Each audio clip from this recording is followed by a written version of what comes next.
She said it the way you say something you've decided is a joke. I dare you to tell me you love me. The living room was full of people. There were 6 of us in that apartment.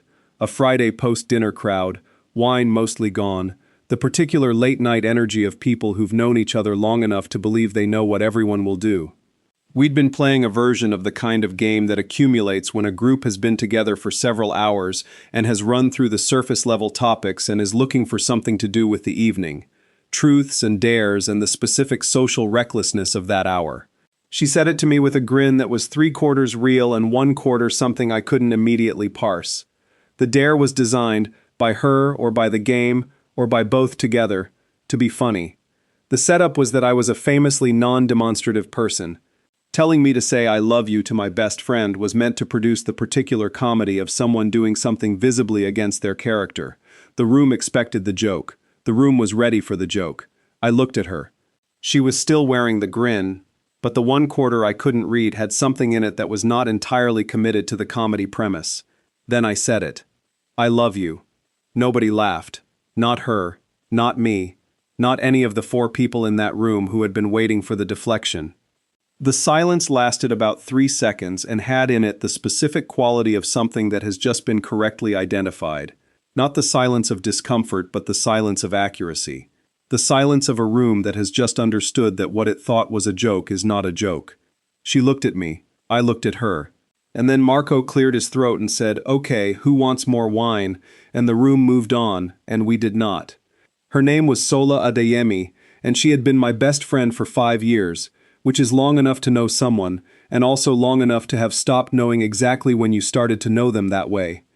We had met in the 2nd week of our jobs at the same company, different departments, different work, the kind of meeting that happens at the corner of a kitchen where the coffee machine is, and where the person who gets there at the same time as you either becomes someone you know or someone you nod at for the next 3 years. She got there at the same time I did on a Wednesday in October and said, looking at the machine, "This thing takes exactly long enough to think of one thing and too short to think of 2. And I said, "What's your one thing today?" And she said, "Whether I ordered Thai or Indian for dinner last Monday." And I said, "That's a very specific thing to be uncertain about." And she said, "I know, and I'll probably never find out, and it's going to bother me more than it should, which is somehow the thing that bothers me most." That was it. That was how we started. It was not a dramatic beginning. It was a corrected coffee order and a question about a mystery that would never be solved, and it was enough. 5 years of this. Of the specific kind of friendship that lives in the gap between how well you know someone and how much of that knowing you've put into explicit language. The unexplained texting of specific things without context. Articles, observations, photographs of something she thought I'd find interesting. With no introduction because we'd built a shorthand across enough shared mornings and evenings that the shorthand had become its own dialect. The Friday dinners that had started as occasional and had become, over 2 years, sufficiently regular that not going felt like a gap in the week rather than just a missed evening. There was a year in the middle when things were difficult for her. A family situation, a professional setback, a period of several months where she was managing more than she let most people see, and I was one of the people she let see it. Not because she'd decided to confide, but because we were close enough that the difficult thing couldn't be fully kept out of our regular contact, and because she trusted me enough to not require her to perform fine. I didn't do anything useful during that year. I just stayed proximate to the difficulty, which is sometimes the thing that is needed. She'd said, on the other side of it, "You're the person who showed up."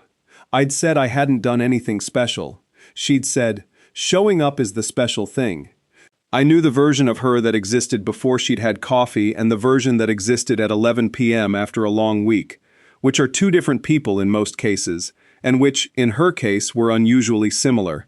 She had a consistent quality of attention that didn't vary much with hour or fatigue. A way of being fully present to whatever she was paying attention to. I knew the way she sounded when she was genuinely upset, versus the way she sounded when she was processing upset through articulation, which are different registers. I knew what she found funny, and what she found funny in a way that was actually about something harder. I knew what she was afraid of and what she didn't know she was afraid of, which is the deepest kind of knowing, and the kind that only accumulates through enough time spent in the actual proximity of someone's life. She knew me with the same completeness, 5 years of knowing that was not all named and not all formal, but was complete in the way that things are complete when they've been built through enough shared time that the building itself has become the thing you're protecting.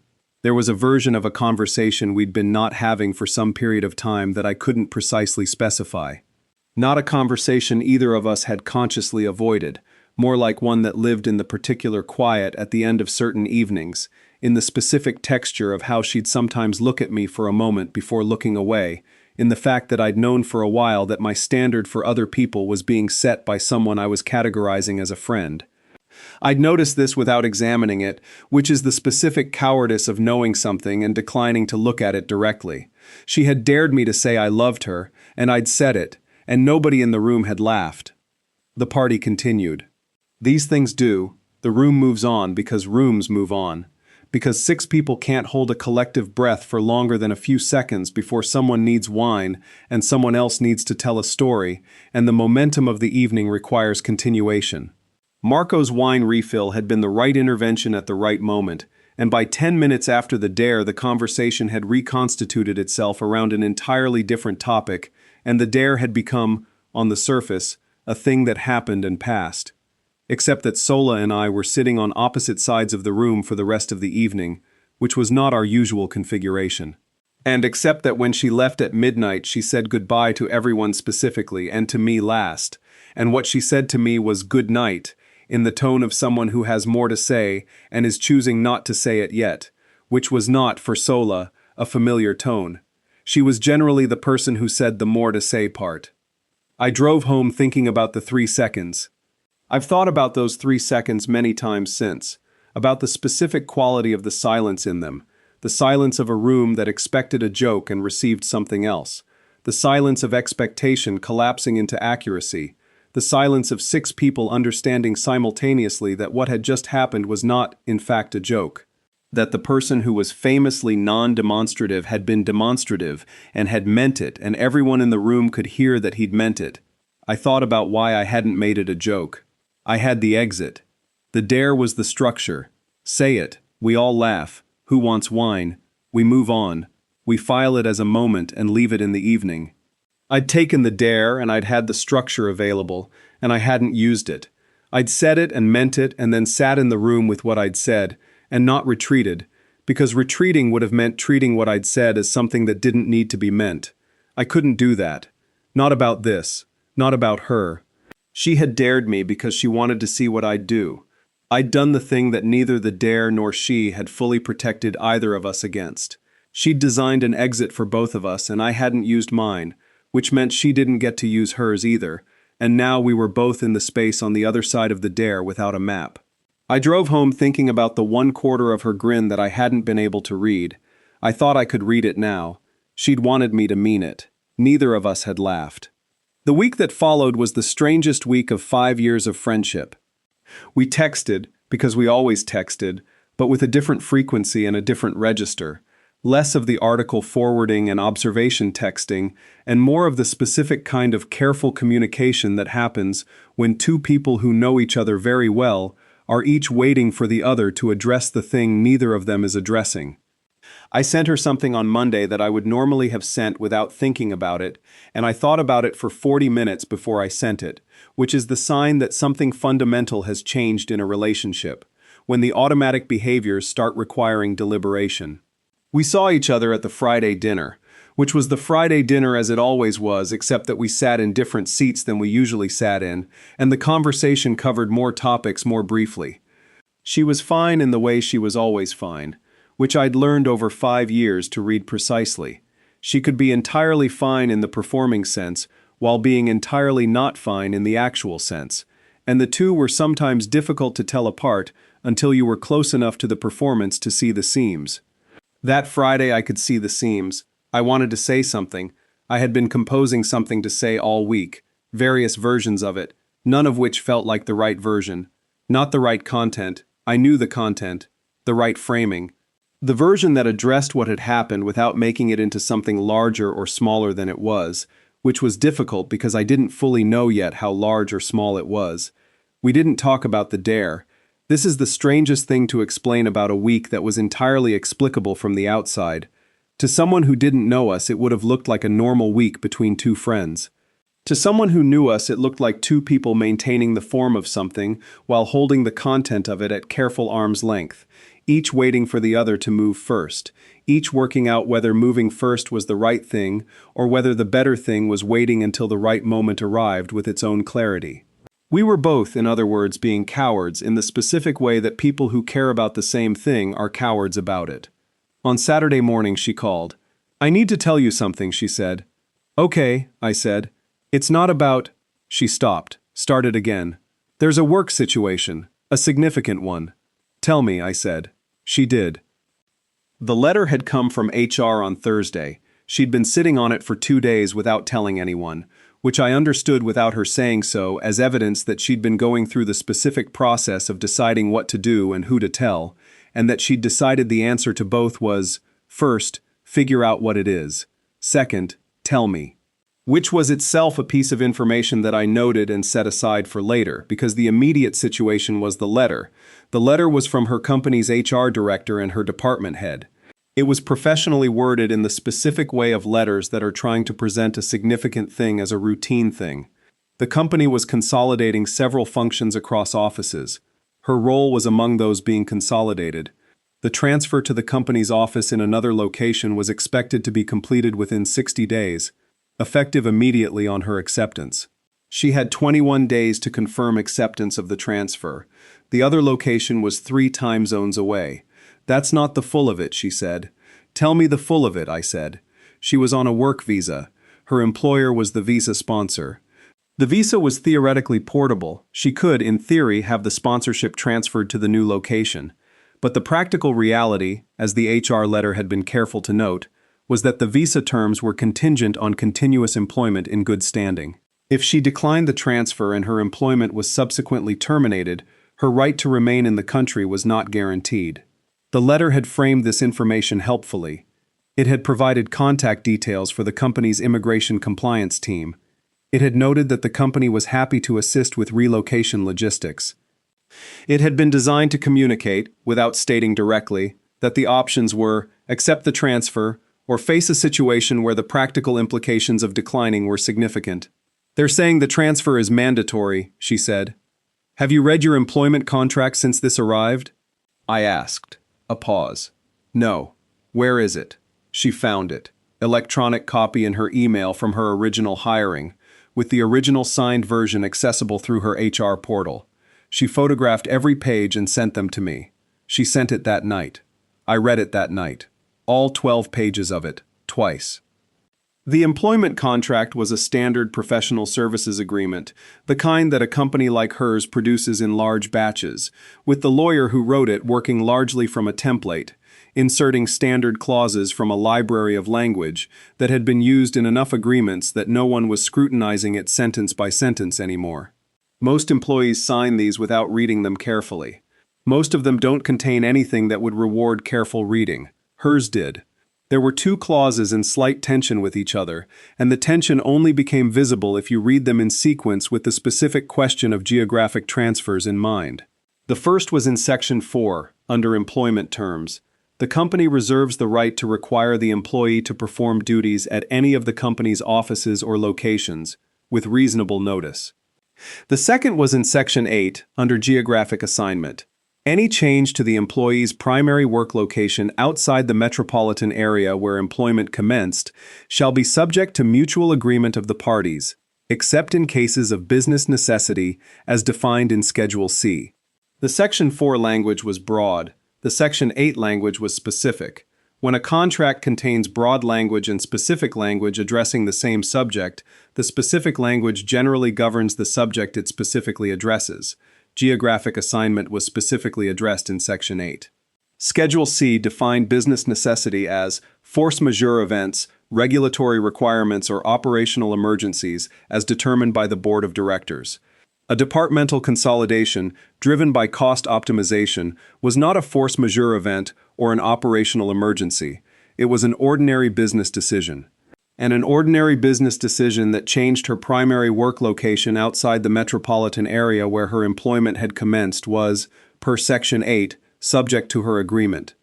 The HR letter had presented the transfer as mandatory, with the implication that her 21 days were for logistics rather than for decision-making. The contract language told a different story. I read the contract twice and then looked at the clock, which said 11:17 p.m., and then I sent her a message. I think mandatory is doing a lot of work in that letter that the contract might not support. Can we talk tomorrow? She replied in about 40 seconds. I was hoping you'd find something, I sent back. I found something, she sent. I know. Somehow I knew you would. I didn't respond to that one immediately. I held my phone and looked at it for a moment and then set it down, because there was something in it that was about more than the contract, and both of us knew it, and I was learning, slowly, in the week that followed the dare, that the things that were about more than the immediate subject were the things that required the most care. We talked the next morning. I walked her through the two sections, the tension between them and the specific language of Schedule C that defined what could override Section 8. She listened with her full attention and then asked 3 questions, each of which was the right question in the right order, and by the end of the conversation she had a clear enough picture of what she was looking at. They're presenting it as mandatory because they expect me to accept it without reading the contract, she said. That's the most charitable interpretation, I said. Yes. What's the less charitable one? That they know Section 8 exists and they're counting on the visa situation to make you feel you don't have options. She was quiet for a moment. The visa, she said. If I contest the transfer framing and the employment relationship becomes adversarial. You'd want an employment attorney to look at this before you do anything, I said. Today, if possible, you have 21 days from the letter date, and some of those days are already used. Do you know anyone, she asked? I did. A former colleague, Thomas, who'd shifted into employment law several years ago. I'd stayed in contact with him through the occasional professional overlap. The kind of contact you maintain not because you plan to use it, but because some people are worth staying in contact with regardless of utility. I called him that afternoon and walked him through the situation without identifying SOLA, described the contract language in the 2 sections and the Schedule C definitions, and asked what he thought. He was quiet for a moment after I finished. The Section 8 language is genuinely limiting, he said. This isn't a guaranteed win. There are arguments on both sides, and some of it would depend on how aggressively they want to push, but subject to mutual agreement is specific language that doesn't typically get waived by an ordinary departmental consolidation. If they try to terminate after she declines, she has a reasonable wrongful dismissal case, and a reasonable wrongful dismissal case is the kind of thing most companies would rather avoid. He paused. The visa situation is probably less dire than it was presented. There are options depending on her history in the country and her specific visa type. She'd need an immigration attorney to look at it, but lose the job, leave the country is not always the only path. Another pause. Get her to call me. Today if possible. I texted Sola. This is Thomas. Call him. Today. I'll explain why after. I sent her his contact. She called him that afternoon. She texted me afterward. He thinks we have something. And then, thank you for reading it at 11 p.m. I wrote back. I wasn't going to not read it. She didn't respond to that for a few minutes. Then, I know, that's the thing. The following 12 days were procedural in the way that legal processes are procedural. Structured, document-heavy, conducted at a pace that felt agonizing from the inside and brisk in retrospect. Her attorney, she'd formally engaged my former colleague, sent a formal response to the HR director's letter within 48 hours of their first call. The letter cited Section 8 and the specific language of Schedule C, requested clarification on whether the company was asserting that the geographic transfer met the Schedule C definition of business necessity, and if so, requested documentation of the board resolution that would substantiate that determination. The communication was professional and technically precise, and had in it the unmistakable quality of a letter that knows exactly what it's doing. Her attorney had seen this pattern before. Companies presenting discretionary decisions as mandatory ones, relying on employees' unfamiliarity with their own contracts to make optional things sound required. He was practiced at sending the letter that clarified which category this one fell into. The response from the company's legal team came 4 days later. It was significantly shorter than the opening letter had been. The transfer was, the response acknowledged, a preferred operational arrangement that the company was requesting in the interest of team cohesion and function consolidation, but the company understood that such arrangements required mutual agreement under the terms of the employment contract, and the company was happy to discuss alternatives that might serve the employees' interests alongside the company's operational needs. Happy. In a legal letter, happy is usually doing the work of "we've reassessed and found that our position was not as defensible as the HR director's letter implied," and a wrongful dismissal proceeding over a cost optimization exercise is not a fight we want to have. Her attorney and the company's attorney negotiated the specifics over 3 more days. The arrangement they reached: her primary work location remained as is, with a partial remote work structure for the functions being consolidated, and an agreed review at 12 months. The arrangement was committed to writing in an addendum to her original employment contract, countersigned by the HR director who had sent the mandatory transfer letter. On the 16th day of the 21, she sent me a message. "It's done. I'm not going anywhere." And then, 60 seconds later, "We should talk. Can I come over Thursday?" I wrote back, "Thursday." And then, because it needed to be said even in a text, "I'm glad you're staying." A pause, longer than 40 seconds this time. Then, "Me too." We talked on a Thursday evening, which was not the Friday dinner slot and was therefore a choice. She'd asked for a specific time outside the routine, which meant she was asking for a specific conversation outside the routine. She came to my apartment rather than the place we usually went for the non-Friday dinners, which had its own significance.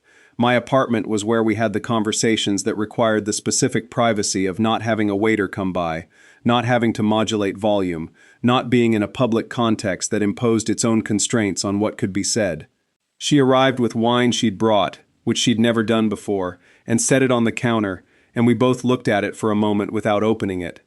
She was wearing the coat she always wore in November, the dark gray one she'd had for 3 years, and that she'd had relined at some point in the 2nd year, which I knew because she'd mentioned it in the specific way she mentioned things she'd done for herself, that she felt slightly proud of.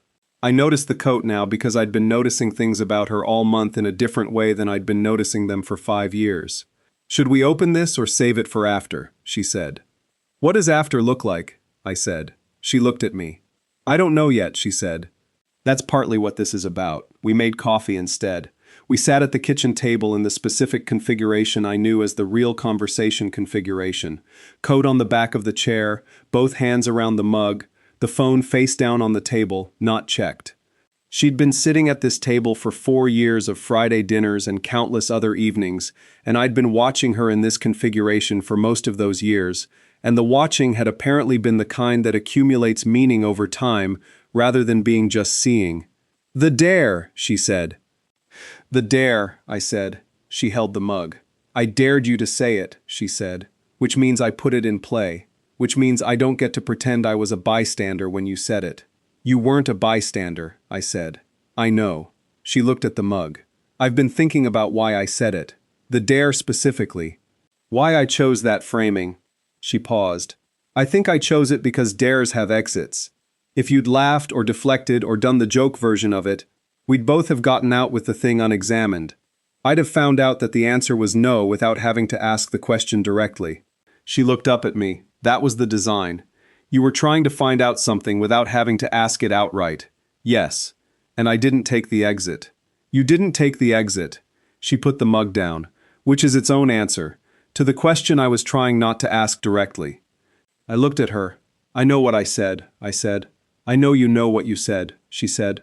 "That's the thing I've been sitting with for 2 weeks. Not whether you meant it.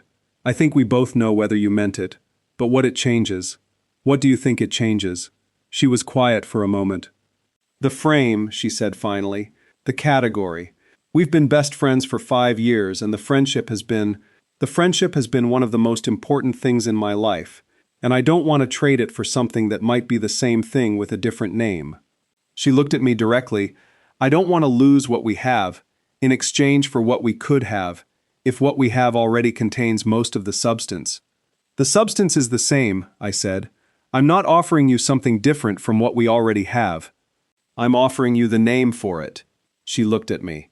At the apartment we'd both spent years in the specific configuration of 2 people who were comfortable enough with each other to sit in silence without it being silence. "The name," she said. "The name," I said. and whatever comes with knowing the name, which, from where I'm sitting, is not a subtraction from the friendship, it's an addition. She held the mug again, held it for a while. You didn't say it as a dare, she said. No. Then what did you say it as? I looked at her. At the 5 years of the thing I'd been calling friendship, without examining what was underneath the word, and the 3 seconds of silence in a room full of people, and the 12 days of her visa and her contract, and me at 11 p.m., reading employment law for the first time in my life, because the alternative was not doing something when I could do something. And I understood looking at her that those 12 days had been the same kind of answer as the dare, not planned as an answer, just functional as one. I had read the contract at 11 p.m. because the alternative was not helping her when I could help her, and I'd learned, somewhere in 5 years of being her person, that not helping her when I could was not something I was capable of anymore. That the bar for I should do something had been set, without my awareness of it being set, by her. I said it as the truth, I said, which is what it was, which is what it's been, for a while. I just said it in the format you gave me. She was quiet for a long moment. The apartment was quiet too, in the specific way it is quiet on Thursday evenings when neither of us is performing anything for anyone. Then she said, "The dare was supposed to have an exit." "I know," I said. "I didn't build in one for me," she said. "No," I said. She looked at me. "I dared you to say it," she said, "because I wanted you to say it. I want you to know I know that." She put the mug down. "It took me 2 weeks to say that out loud, which is embarrassingly long." "It's not embarrassingly long," I said. "It is a little," she said. "A little," I agreed. She looked at the table, then at me. Then she picked up the mug and held it in both hands again, and her face was doing the thing I knew as the face of someone who has found the thing they've been looking for and is still deciding whether they're ready for it to exist in the world they actually live in. "Okay," she said, quietly. Like a decision that had been working its way toward being made for a while, and had finally found its moment. "Okay," I said. The dare was the first week of October, a Friday that had started like every other Friday and ended differently. The contract situation resolved in the 3rd week of October, 16 days after the letter, under the terms she and her attorney had negotiated. On the day the addendum was signed, she came over for dinner. She brought the wine she'd left unopened on the Thursday, and we opened it, and we sat at the kitchen table, and the conversation we had was the easiest conversation we'd had in 3 weeks, which is what happens when the thing underneath 2 conversations finally comes through both of them at once. By November, the thing between us had a different name than friendship, which was the name it had always been building toward, if I'm being honest about the math of it. Friendship had been what it was called. What it was had always been something that was waiting for the moment the name caught up with it. She still comes to the Friday dinners. We both do, with the same group, in the same apartment, and Marco has not made a single joke about the dare, which is either tact or self-preservation or the specific wisdom of someone who understood immediately what the 3 seconds meant and has decided that some moments are better treated as the things they were rather than the jokes they were supposed to be. Both, probably. All 3. I have thought since then about what dares actually are, about the specific social technology of the dare. You get to put something in play without putting yourself in play. The dare offers cover in both directions. If the other person does the dare, you get the information you were trying to get without having asked for it directly. If they don't, you can retreat into, obviously it was a joke, who wants wine? The dare is how you ask the question you're afraid to ask directly, under the cover of a game that has an exit built in. She dared me. She chose that format specifically because it had an exit. If I'd laughed or deflected, we'd both have gotten out with the thing unexamined. She'd have found out the answer was no without having to have asked the question. That was the design. I didn't use the exit. I said it and meant it and sat in the changed room and didn't take the retreat, because taking the retreat would have required treating what I'd said as something that didn't need to mean anything, and I found I couldn't do that. I had said it in the format she gave me, and the format was a dare, and I had not been doing the dare when I said it. Neither of us laughed. That's the tell. That's the whole thing, really. A room full of people who expected a joke, and neither of us produced one, and the silence in those 3 seconds was not the silence of discomfort. It was the silence of something being correctly identified after a long time of being misidentified or not identified at all. The transfer letter was its own kind of test. Not designed as one, it was a real and serious work situation with real stakes, but functional as one. She called me on Saturday morning and said there was a work thing and sent me 12 pages of employment contract at 11 p.m. She didn't call her parents first or her work friends or HR's employee support line. She called me. She sent me the contract. And I read the contract at 11 p.m. in the specific way that you read something when you're looking for a way to make it better, because that is what you do when someone is the first person you call, when their problem is automatically your problem, when the category you've been using for someone turns out to not be the only category available. I didn't know the exact moment the friendship became the thing with a different name. It was before the dare, I'm certain of that. The dare didn't create the thing. It identified the thing, the way naming something doesn't make it exist but makes it possible to talk about. I know I've been reading her contract at 11 p.m. for reasons that were not purely altruistic. I know I've been the first call because I'd been working my way toward being the first call for a long time. I know the 3 seconds of nobody laughing were 3 seconds of something landing where it had been heading. Some things reveal themselves in what you do when no one has told you to do it. Some things turn out to have been true for longer than you admitted to yourself. The dare was the moment the admission became audible. Neither of us laughed. That was the sound of it being true. Here's what I've been thinking about. Have you ever said something under the cover of a game, a dare, a hypothetical, a joke, and then watched the cover fail, watched nobody laugh, and understood that you just said the true thing by accident or on purpose and couldn't take it back? And underneath that, is there someone in your life whose name you've been putting in the wrong category? Someone you've been calling a friend because you hadn't said the other word yet? And do you know when you started to know it was the wrong category? Write it in the comments. I'll be reading every one. And if you were the one who set the dare, if you were the one who wanted to see what they'd do, I want to hear from you too. If stories like this find you when you need them, subscribe. There's more where this came from.